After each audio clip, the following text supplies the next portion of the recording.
Welcome to Mondays Bookworm podcast has 7. Hello, this is Santhosh Nimmani. I'm an introvert who used to hide behind shadows, but I understood the superpowers of introversion and achieved success in my corporate and personal life. I never used to understand when and why I should read books in my life.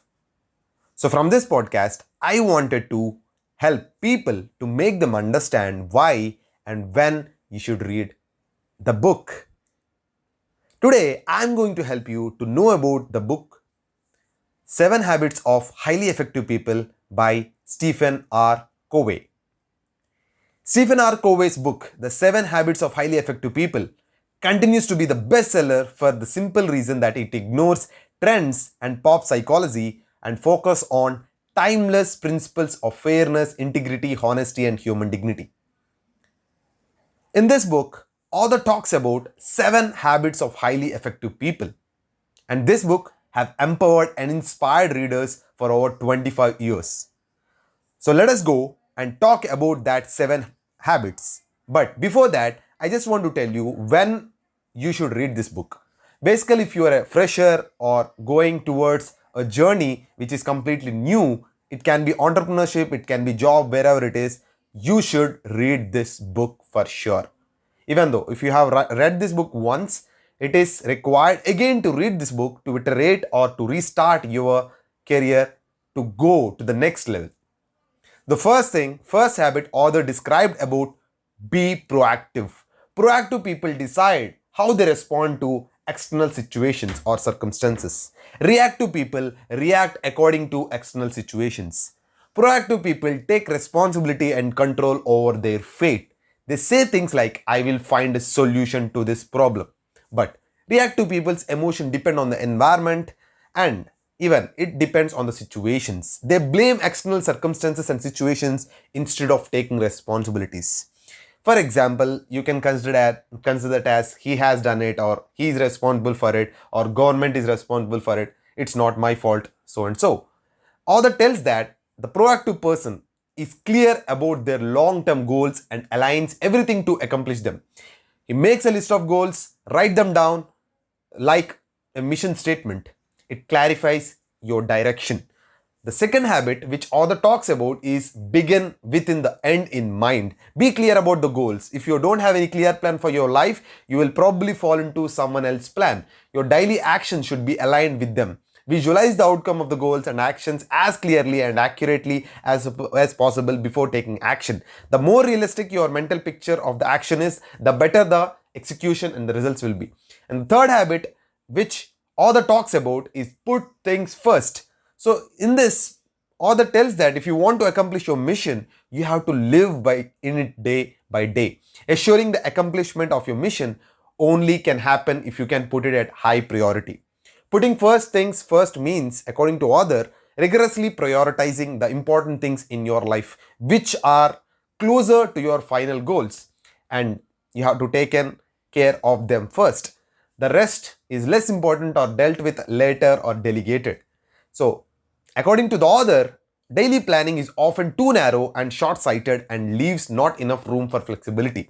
Weekly or monthly planning gives a bigger picture perspective of your goals and give room to adjust the details as necessary and more convenient.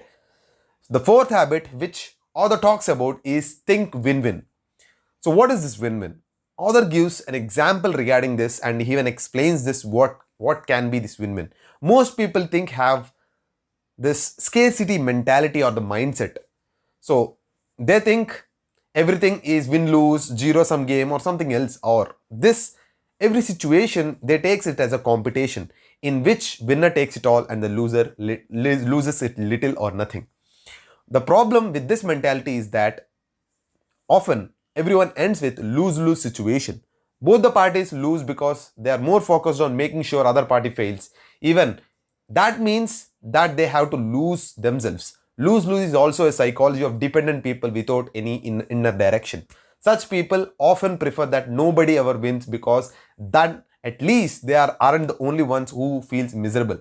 In most situations, however, there is no need to be in competition. There is enough for everyone and it is much better to work towards the win-win situation. Most of the life requires cooperation, working together as a team for mutual benefit. So author tells that change your mindset to this abundant mentality. The abundant mentality means to think in terms of enough possibilities and options for everyone. A person with abundance mentality has a deep feeling of security and personal worth. The fifth habit, which is one of my favorite, is seek first to understand, then to understood. In this, author talks about the communication. The communication is one of the most important skills in life, but most people never learn how to listen. Most people try to understood first. They want to bring their point across so badly that they often ignore completely what the other person has to say or filter out selectively, hear only the parts they want to hear. Understanding the true meaning, what does that happen? Because most people listen with intention to reply, not to understand. So author tells that you can't come up with a solution before making a diagnosis. To understand others, you have to listen carefully with empathy first, then bring up your solution. And the sixth is about synergy. Synergy means that two heads are better than one. It represents teamwork, open-mindedness, and creativity. Synergy leads to joint discoveries which would be much harder to accomplish individually. Each individual gains newer and deeper insights through the interaction with others. The whole is more than the sum of the parts. The interaction and difference between the distinct parts brings exponential growth and results. Shared resources also compensate for individual weakness. Do you value differences among people? That's what the question asked by our author. Or do you wish they would all just agree with you? Doesn't mistake uniformity for unity, and same as with oneness. Strengths can rise out of difference. See difference as just of your life is the biggest statement. I mean, this is one of the good statement or profound statement given by author. The last and important skill or important habit author talks about is sharpen the saw. So this means you have to improve every day. Improving is the greatest asset you have to yourself. Spend time to improve yourself in different areas. In that, four are important every day: physical, spiritual, mental, and social. Author tells that learn to understand others, serve others, and volunteer. Without working on these main areas of yourself, you cannot go and you can grow in your life. And author tells that be proactive, sharpen your saw every day. This statement is also so profound, and it is very important to sharpen your saw. That means you have to improve every single day. You should learn 1% at least in every single day's routine. So with that, our Mondays Bookworm is completed. So we'll be meeting in the next episode of Mondays Bookworm with one more book. Till then, have a nice day.